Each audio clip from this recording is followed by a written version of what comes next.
I was doing some reflection earlier today just on the state of my own mind. There's a lot of tenseness up there, as it were. And so I was looking at some of the writings of the Holy Mother to kind of take those things apart and sort of parse them out in my mind to see if I could get myself in a better state.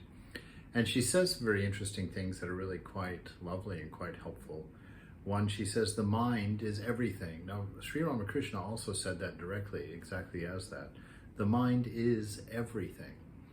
And of course, that is what led me down that path of thinking that helped me to see that we live in a mind and not a world, by understanding that everything that comes in through the senses gets interpreted by mind.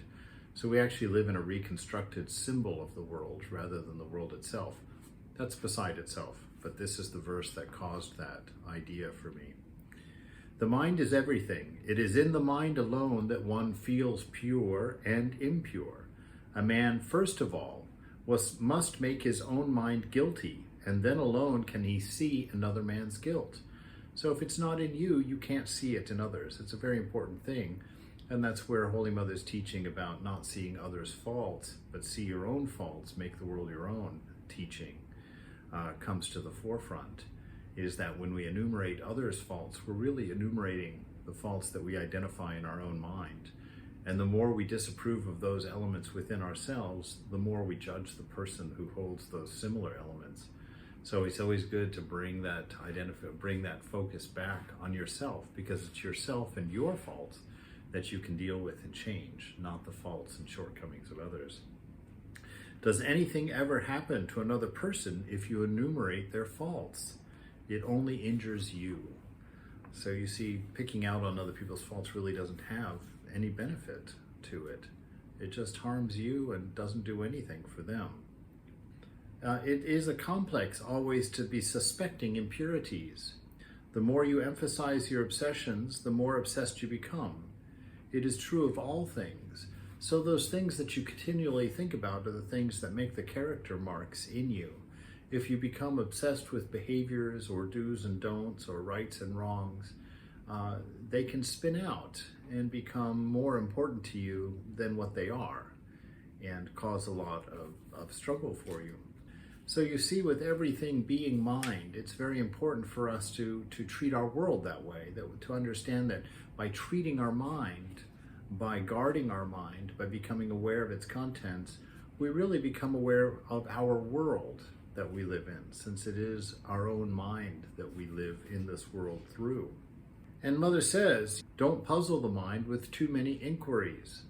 One finds it difficult to put one single thing into practice, but dares invite distraction by filling the mind with too many things. This is that idea of being living a simple life. This is that idea of living a simple life, not letting it become too calculated and too complex. Keeping it simple, keeping your relationship with the world simple. You are love itself. You are intelligence itself. You are existence itself. So let that manifest accordingly. Don't draw in lots of other stuff. And also keep it segregated in your mind. Those things that reach your inner core should only be things of love and intelligence, experiences of being.